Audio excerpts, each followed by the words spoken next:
Hello friends, हम लोग 10th class की ज्योग्राफी SCERT बुक से पढ़ रहे थे और हम लोग ये पहला चैप्टर था जिसका नाम है संसाधन। तो प्राकृतिक संसाधन में हम लोग मृदा संसाधन को पढ़ चुके थे। ठीक है, मृदा कितने प्रकार के हैं वो सब देख चुके थे हम लोग। और आज हम लोगों को ये भूमि उपयोग का बदलता स्वरूप भी देख लिया था। आज हम लोगों को देखना था भारत में भू उपयोग का स्वरूप। भू उपयोग को दो प्रमुख कारक निर्धारित करते हैं, भौतिक कारक, मानवीय कारक। भूमि का उपयोग किस प्रकार से होगा ये दो कारकों पर डिपेंड करता है, एक भौतिक कारक, एक मानवीय कारक। भौतिक कारकों के अंतर्गत भू आकृति, जलवायु तथा मृदा को सम्मिलित किया जाता है, जबकि मानवीय कारकों के अंतर्गत जनसंख्या घनत्व, प्रौद्योगिकी क्षमता, सांस्कृतिक एवं परंपरा इत्यादि शामिल किए जाते हैं। देखते हैं, भारत के कुल भौगोलिक क्षेत्र का 32.8 वर्ग किलोमीटर के मात्र 93% भाग का ही भूमि उपयोग का आंकड़ा उपलब्ध है। देखिए कि हमारे पास कितना कम उपलब्ध है, 93% भाग का हमारे पास पूरा जो डेटा है वह भारत के पास जितना भूमि है, कितना भूमि है 32.8 लाख वर्ग किलोमीटर। ठीक है, और उसका 93% भाग का हम लोगों को पता है कि कहाँ कहाँ पर उपयोग किया गया है। ठीक है, बाकी जम्मू कश्मीर में बाकी जो 7% है वह जम्मू कश्मीर में पाक अधिकृत तथा चीन अधिकृत भूमि का भू उपयोग सर्वेक्षण नहीं हो पाया है। ठीक है, यानी भारत का जितना भी भूमि है उसका 93% का भू उपयोग का आंकड़ा उपलब्ध है, पर जम्मू कश्मीर में जो कुछ चीन ने और कुछ पाकिस्तान ने अधिकृत करके रखा हुआ है उसका सर्वेक्षण नहीं हो पाया है। भारत के भूमि उपयोग को चित्र 1.8 में देखा जा सकता है। इस चित्र में वर्ष 1960, 61 एवं 2002-3 की भूमि उपयोग दिखाया गया है। तो इसमें दिखाया तो गया है लेकिन हम लोग देख सकते हैं कि बहुत ही धुंधला है, तो अब जो इसमें लिखा हुआ है वही हम लोग पढ़ सकते हैं। बाकी अगर आपके पास बुक हो तो आप इसको देखिएगा। ठीक है, भारत के भूमि उपयोग को भारत पशुधन के मामले में विश्व में अग्रणी देश में शामिल किया जाता है। मतलब हमारे भारत में पशुधन के मामले में वह विश्व में सबसे आगे है, किंतु अस्थायी चारागाह के लिए बहुत कम भूमि उपलब्ध है, जो पशुधन के लिए पर्याप्त नहीं है। तो हमारे पास पशुधन तो बहुत ज़्यादा है लेकिन उनके खाने के लिए जो चारागाह होना चाहिए वह बहुत कम है। अतः पशुपालन पर इसका प्रतिकूल प्रभाव पड़ता है। वर्तमान में प्रति के अतिरिक्त अन्य प्रति भूमि उपजाऊ है।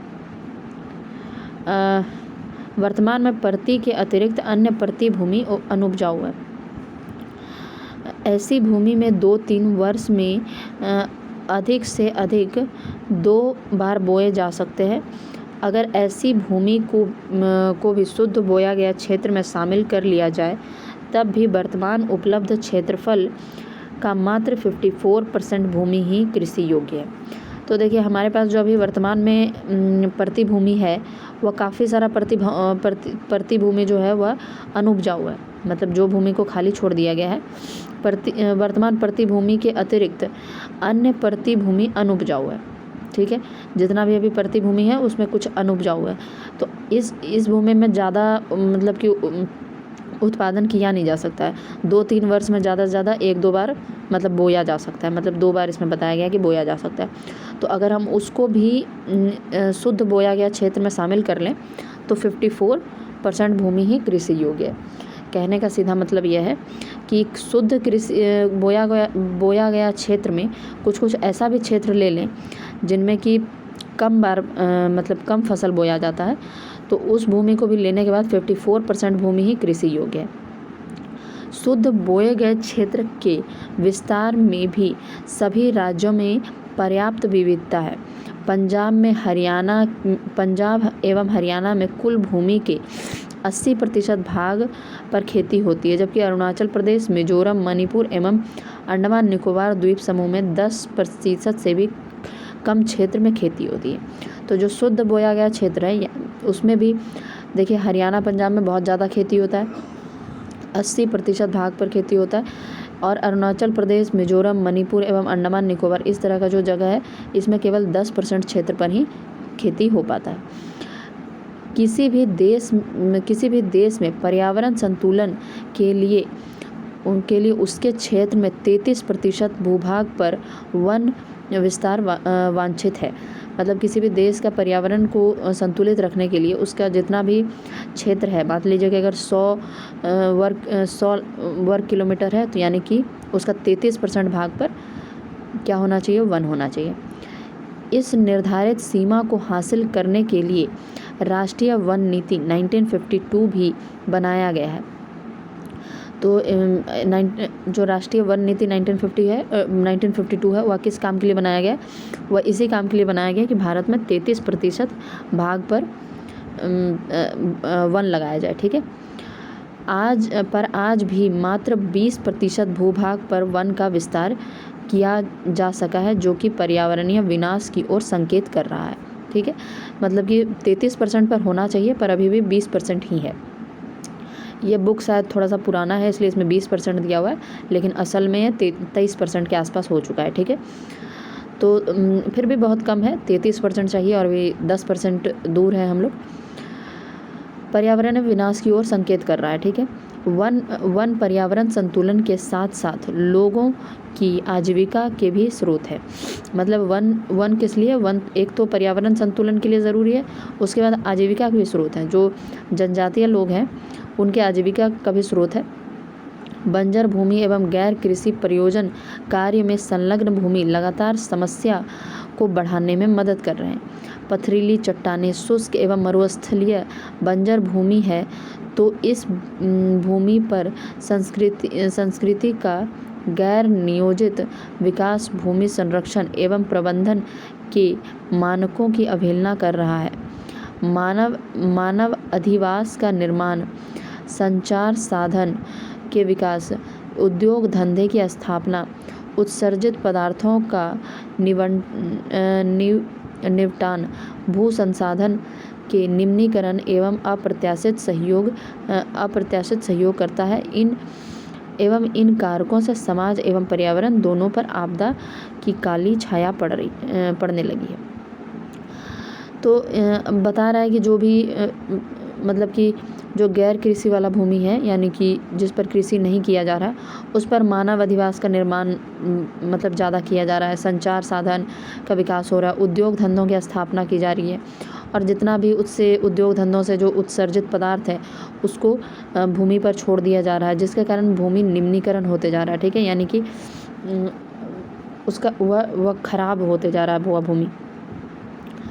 आगे देखते हैं भूक्षरण और भू संरक्षण, यानी कि भूमि को कैसे संरक्षित किया जाए उसके बारे में बताया जाएगा।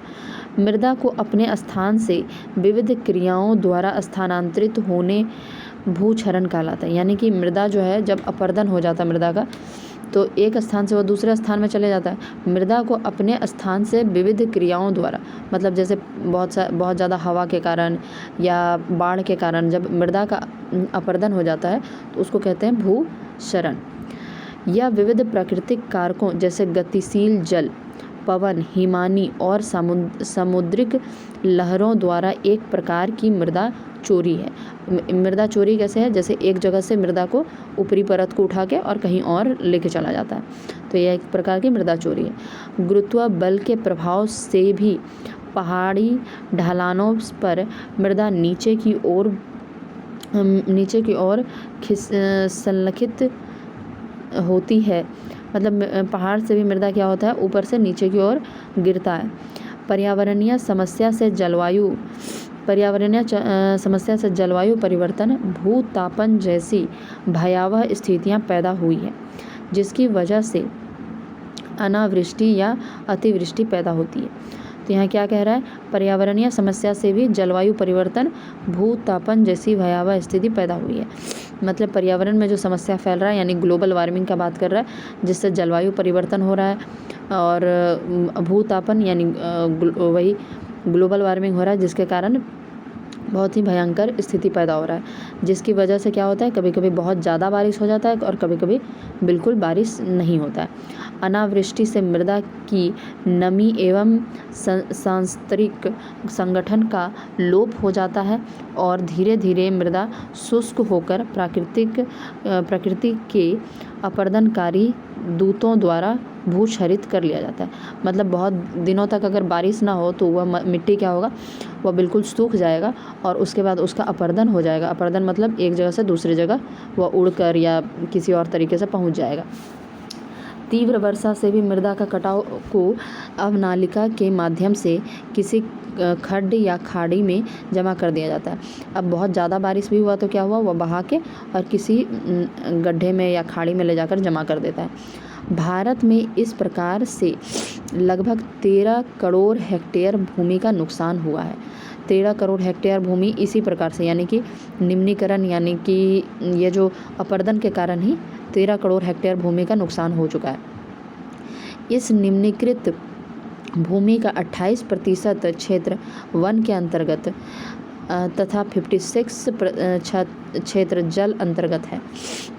यानी कि यह जो 13 करोड़ हेक्टेयर है उसका 28% क्षेत्र कहाँ पर ऐसा है, वन के अंतर्गत है, ठीक है, और 56% जो है जल के अंतर्गत है। यहाँ पर बताया गया है कि जल द्वारा अपरदित जो है वह सबसे ज़्यादा है, जल द्वारा अपरदन।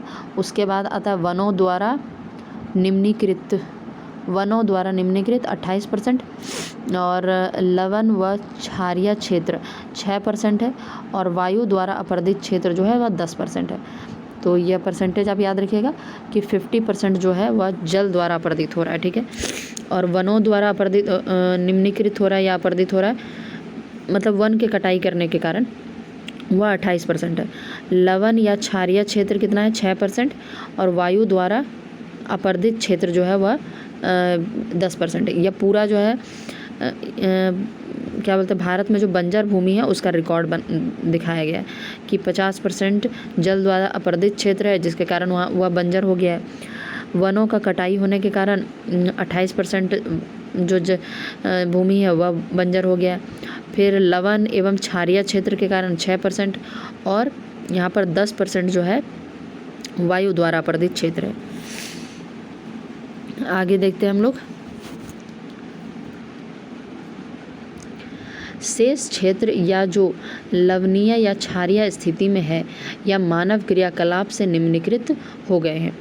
वनोन्मूलन, अति पशुचारण, खनन, रसायनों का अत्यधिक उपयोग जैसे मानवीय अनुक्रिया भूमि निम्नीकरण में महत्वपूर्ण भूमिका निभाते हैं। तो यह जो बता रहा है कि कुछ क्षेत्र तो देखिए 13 करोड़ हेक्टेयर तो क्या हुआ था, भूमि निम्नीकृत हो गया था, यानी उसका अपरदन होकर वह क्षेत्र खत्म हो गया था, वह बंजर हो गया था। लेकिन बाकी क्षेत्र जो है लवन और क्षारीय स्थिति, मतलब या तो वह मिट्टी जो है बहुत लवणीय और क्षारीय हो चुका है, मानव क्रियाकलाप से निम्नीकृत हो चुका है, ठीक है। मानव के क्रियाकलाप यानी कि उन्होंने वनों का बहुत ज़्यादा कटाई कर दिया है या पशुचारण जो है बहुत ज़्यादा कर दिया है, अति पशुचारण।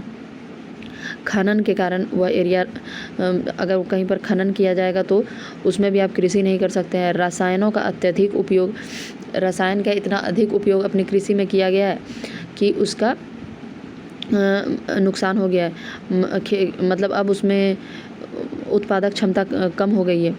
जैसे मानवीय अनुक्रिया भूमि निम्नीकरण में महत्वपूर्ण भूमिका निभाते हैं, यानी कि इस तरह का मानवीय क्रिया के कारण भी भूमि का निम्नीकरण, यानी कि भूमि का जो सॉइल का जो क्वालिटी है वह ख़राब हो गया है। खनन के उपरांत उस स्थान को खाइयों एवं मलबों के साथ खुला छोड़ दिया जाता है। इसके कारण झारखंड, छत्तीसगढ़, मध्य प्रदेश जैसे राज्यों में भूमि निम्नीकरण हुआ। अब जहाँ पर भी खनन किया जाता है, ठीक है, जब वहाँ से कोयला वैला सब कुछ निकाल लिया गया तो उसके बाद उसको पूरा खाली छोड़ दिया जाता है और वह खुला छोड़ देने के कारण उसमें क्या होता है, उसके कारण भी भूमि जो होता है वह ख़राब हो जाता है। इस तरह का खनन कहाँ पर ज़्यादातर होता है, झारखंड, छत्तीसगढ़, मध्य प्रदेश जैसे राज्यों में। उड़ीसा वनोन्मूलन के कारण भूमि निम्नीकरण का शिकारी हुआ है। तो उड़ीसा में जो भूमि निम्नीकरण हुआ वह क्यों हुआ है, वनोन्मूलन के कारण, यानी कि वनों का बहुत ज़्यादा कटाई के कारण वहाँ पर भूमि का खराब हो गया है। इसी प्रकार गुजरात, राजस्थान, मध्य प्रदेश और महाराष्ट्र जैसे राज्यों में अति पशुचारण ने भूमि के स्तर को प्रभावित किया है। तो गुजरात, राजस्थान, मध्य प्रदेश, महाराष्ट्र इस जगह में भूमि खराब क्यों हुआ है? अति पशुचारण से। पंजाब, हरियाणा, पश्चिमी उत्तर प्रदेश में बहुत अधिक सिंचाई से भूमि का निम्नीकरण हुआ है। अति सिंचन से वाटर लॉगिंग, जलाक्रांतक की समस्या पैदा होती है, जिससे मृदा में लवणीय और क्षारीय गुण बढ़ती जाती है। मतलब बार बार जब उसमें क्या करते हैं कि बहुत ज़्यादा जब सिंचाई किया जाता है तो उसमें होता क्या है, मृदा में लवणीय और क्षारीय गुण बढ़ जाता है, जो भूमि के निम्नीकरण के लिए उत्तरदायी होते हैं। खनिज आधारित उद्योगों में सीमेंट, मृदा बर्तन या मूर्ति निर्माण में चूना पत्थर, खड़िया, सेलखड़ी के पीसने से वायुमंडल में धूल कण विसर्जित होते हैं, जो धीरे धीरे भूमि की परत के रूप में जम जाते हैं और मृदा के जल अवशोषण की क्षमता को प्रभावित कर देते हैं। अब जिस एरिया में क्या होता है, खनिज आधारित उद्योग लगा होता है, जैसे सीमेंट बनाने वाला या मिट्टी का बर्तन बनाने वाला या मूर्ति निर्माण वाला, इस तरह का जो चूना पत्थर, खड़िया, सेलखड़ी, उन सबको पीसा जाता है। पीसने के कारण क्या होता है, वो जो बहुत छोटा छोटा कण होता है वह पहले तो वायुमंडल में धूल के रूप में फैल जाता है, ठीक है। और धूल के रूप में वो जब धीरे धीरे क्या होता है कि वह भूमि पे एक परत के रूप में जमा हो जाता है।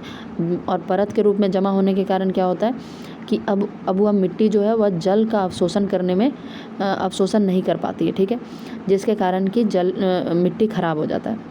उद्योगों से निकलने वाले अपशिष्ट भूमि और जल दोनों को ही प्रदूषित करते हैं। तो हम लोग यह भी जानते हैं कि उद्योग से जो रसायन निकलता है उसको भूमि में जब फैला दिया जाता है तो उससे भी भूमि प्रदूषित हो जाती है। यह अकाट्य सत्य है कि मानव 95% से भी अधिक आवश्यकता भूमि द्वारा होता है।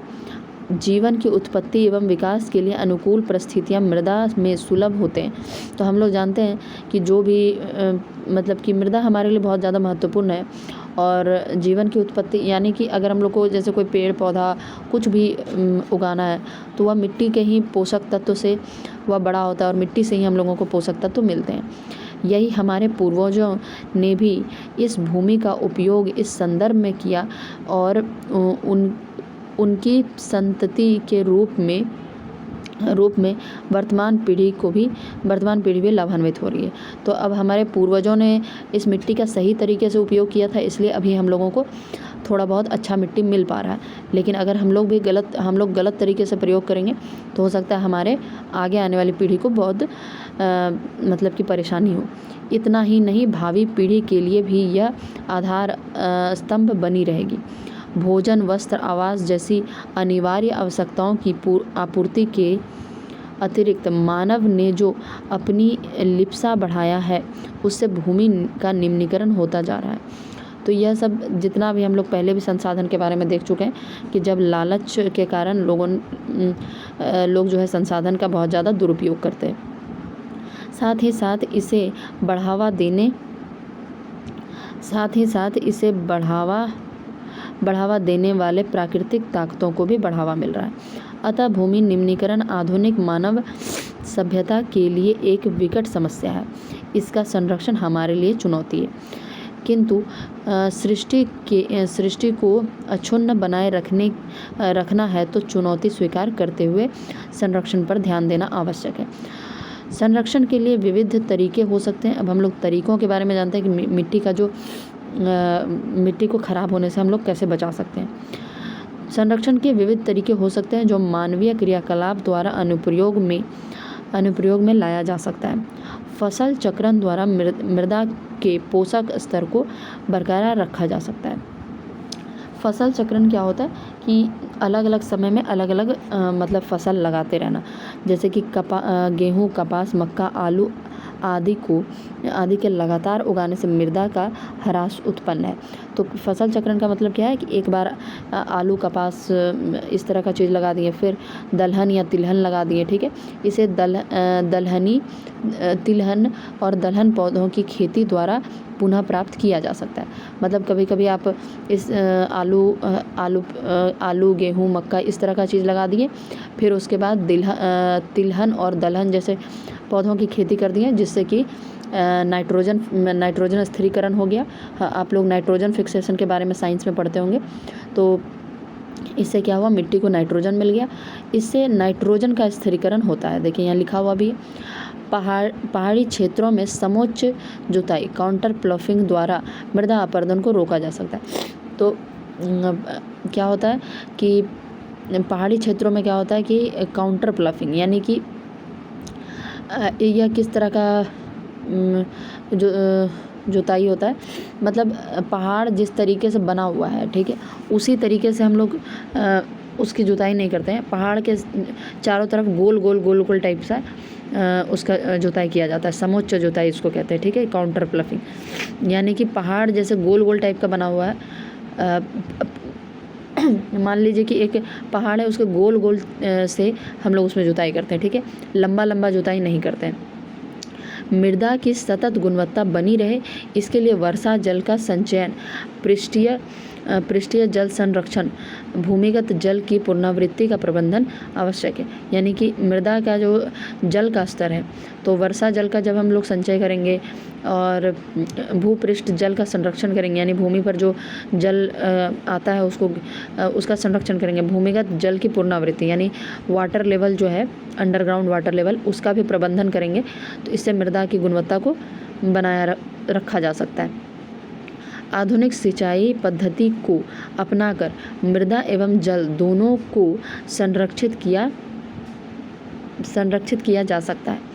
पवन अपरदन वाले क्षेत्र में पट्टिका कृषि, स्ट्रिप फार्मिंग श्रेयस्कर है, जो फसलों के बीच घास की पट्टियां विकसित करने पर आधारित है। मतलब कि ये स्ट्रिप फार्मिंग क्या होता है कि जैसे बीच में आप फसल लगाएं, उसके बाद थोड़ा सा घास लगा दिए, फिर आप फसल लगाएं, फिर घास लगा दिए। मतलब एक खेत ले लीजिए और उसमें आप क्या हुआ कि थोड़ा दूर आप घास लगाते हैं, फिर कोई अनाज लगाते हैं, फिर थोड़ा दूर घास लगाते हैं, फिर अनाज लगाते हैं। तो इससे क्या होगा कि घास की वजह से अपरदन जो है, पवन द्वारा जो अपरदन होने वाला है, वह रुक जाएगा, ठीक है। तो इसको कहते हैं स्ट्रिप फार्मिंग। रसायन का उचित उपयोग कर मृदा का संरक्षण किया जा सकता है। तो रसायन का उचित उपयोग कर मतलब कि रसायन को बहुत ज़्यादा उपयोग नहीं करना है, बहुत मतलब कि मिला जुला के बराबर मात्रा में, ठीक ठीक है, बहुत ज़्यादा उपयोग नहीं करना है उसका। रसायनों का सतत उपयोग से मृदा के पोषक तत्वों की कमी होने लगती है। ये उसका रसायनों का बहुत ज़्यादा भी उपयोग नहीं करना और लगातार उपयोग भी नहीं करना। कभी कभी उसमें गोबर खाद इस तरह का चीज़ भी, मतलब गोबर वाला जो खाद होता है या मतलब ह्यूमस वाला खाद जो होता है, पत्ता उत्ता इस तरह का चीज़ भी देना चाहिए। ये पोषक तत्व जल, वायु और केचुआ जैसे अन्य सूक्ष्म जीव हो सकते हैं। तो यह सब देखिए, जल है, वायु है, केचुआ है। केचुआ तो हम लोग जानते हैं कि उसको फार्मर्स का दोस्त बोला जाता है। अन्य सूक्ष्म जीव हो सकते हैं। एंडीन नाम का रसायन मेढक के प्रजनन पर रोक लगा देता है। तो अब जो लोग खेती वेती से जुड़े हैं उनको शायद पता होगा कि एंडीन नाम का जो रसायन है वह मेढक के प्रजनन को रोक देता है। प्रजनन मतलब मेढक के जो बच्चा पैदा करने का जो क्षमता होता है उस पर रोक लगा देता है। फलतः कीटों की संख्या को बढ़ा देता है। मतलब जो कीड़ा मकोड़ा होता है उसका संख्या को बढ़ा देता है। मतलब क्योंकि जो मेढक है वही तो कीड़ा मकोड़ा खाएगा, लेकिन अगर मेढक नहीं पैदा लेगा ज़्यादा तो कीड़ा मकोड़ा का खाएगा कौन? कोई नहीं। तो इससे कीटों का संख्या बढ़ जाएगा। अतः रसायनों की जगह प्राकृतिक खाद का प्रयोग किया जाए। मतलब कि रसायन को बहुत ज़्यादा ना उपयोग किया जाए, उसके जगह थोड़ा बहुत प्राकृतिक खाद का भी उपयोग किया जाए। रासायनिक उर्वरक की जगह जैविक खाद का उपयोग मृदा के संरक्षण में सहायक होगा। संभव हो तो जैव कीटनाशक का प्रयोग किया जाए, जिससे फसल की सुरक्षा के साथ साथ संख्या सीमित हो जाती है। ठीक है, यानी जैव कीटनाशक का प्रयोग किया जाए या जैविक खाद का उपयोग किया जाए। वृक्षारोपण मृदा संरक्षण की सबसे बड़ी शर्त है। वृक्षारोपण मृदा संरक्षण की सबसे बड़ी शर्त है, जिससे मृदा संरक्षण को बाधा पहुंचती है तो और इनके पत्तियों से प्राप्त ह्यूमस मृदा की गुणवत्ता को बढ़ाने में सहायक होते हैं। वृक्षारोपण मृदा संरक्षण की सबसे बड़ी शर्त है, जिससे मृदा संरक्षण को बाधा पहुंचती है और इनकी पत्तियों से प्राप्त ह्यूमस मृदा की गुणवत्ता को बढ़ाने में सहायक होता है। यानी कि अगर आप वृक्षारोपण करते हैं तो उससे जो पत्ता उत्ता गिरेगा उससे ह्यूमस प्राप्त होगा मृदा को, जिससे कि मृदा की गुणवत्ता बढ़ेगी। उपरोक्त प्रक्रम या उपक्रम द्वारा मृदा संरक्षण का कार्य किया जा सकता है। तो यह सब टेक्निक अपना के हम लोग क्या कर सकते हैं, हम लोग संरक्षण कर सकते हैं। ठीक है, मृदा का संरक्षण किया जा सकता है। तो इसमें दो शब्द जो था काउंटर प्लफिंग और स्ट्रिप फार्मिंग, ये दोनों जो था ये मतलब कि इसको देख लीजिएगा अगर। अच्छा चलिए हम दिखा देते हैं आपको अपने ही मोबाइल से। जैसे कि हम लोग आते हैं काउंटर प्लफिंग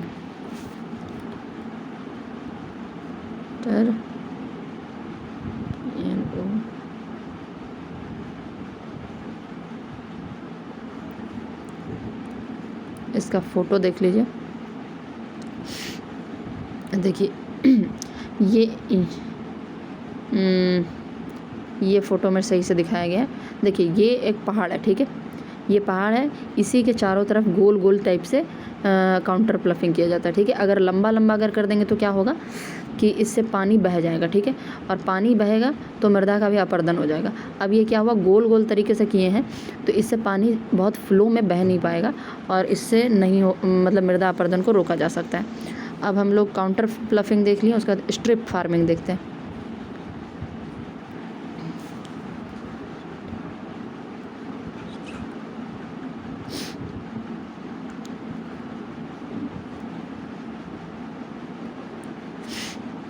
देखिए स्ट्रिप फार्मिंग इमेज में दिखाते हैं आपको।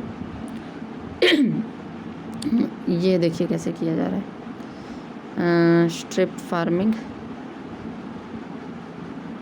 देखिए बीच बीच में क्या है, बीच बीच में फसल को लगाया गया, फिर घास को लगाया गया है। अगर आप इस फोटो में देखिए और अच्छे से दिखेगा कि इसमें बीच बीच में घास है, फिर फसल को लगाया गया है। ठीक है, स्ट्रिप क्रॉपिंग इसको बोलते हैं। इससे क्या होगा, पवन द्वारा जो मृदा अपर्दन होता है वह रुक जाएगा। और अच्छे से देख लीजिए, ये स्ट्रिप फार्मिंग इस तरह का, ये थोड़ा सा ठीक नहीं दिया हुआ है, लेकिन ये इससे पहले जो आप इमेज देखें इसको आप स्ट्रिप फार्मिंग बोल सकते हैं। ये जो है देखिए बीच बीच में घास है, उसके बाद खेती करने के लिए, ठीक है, उसमें फसल लगाइए और बीच बीच में घास लगा दीजिए। तो इससे क्या होगा, मृदा का अपर्दन नहीं होगा, अगर वायु द्वारा मृदा का अपर्दन रुक जाएगा। ठीक है, तो अब ये चैप्टर तो ये पार्ट जो हम लोगों का कंप्लीट होता है। आगे देखिए इसमें कुछ कुछ क्वेश्चन दिया हुआ है, तो हम लोग क्वेश्चन पढ़ लेते हैं। पहले, पंजाब में भूमि निम्नीकरण का मुख्य कारण क्या है? तो पंजाब में भूमि निम्नीकरण का मुख्य कारण क्या है, हम लोग पढ़े थे, अधिक सिंचाई है। ठीक है, सोपानी कृषि किस राज्य में प्रचलित है?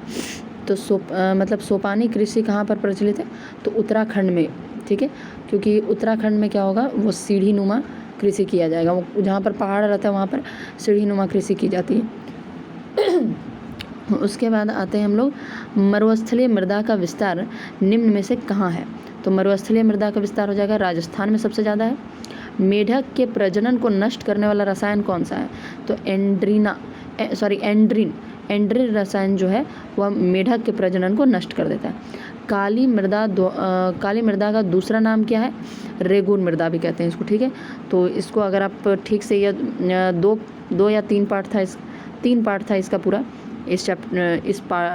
क्या बोलेंगे, ये जो प्राकृतिक संसाधन हम लोग पढ़ रहे थे इसका हम लोग 3 पार्ट देख चुके हैं, ठीक है। और तीनों पार्ट अगर आप पढ़े होंगे, प्राकृतिक संसाधन जो है पूरा यह 3 पार्ट में दिया गया है, जिसमें हम लोग भूमि के बारे में पढ़े थे, ठीक है। मृदा का निर्माण किस तरीके से होता है, जलोढ़ मृदा, काली मृदा, ठीक है, लाल मृदा, लेटराइट मृदा और मरुस्थलीय और पर्वतीय मृदा। तो इन सब के बारे में हम लोग पढ़े थे और आज ये सब हम लोग पढ़े। तो ये अगर आप पूरा पढ़े होंगे तो ये आप क्वेश्चन बना लीजिएगा, ठीक है। तो अब हम लोग नेक्स्ट पार्ट में मिलते हैं। Thank you.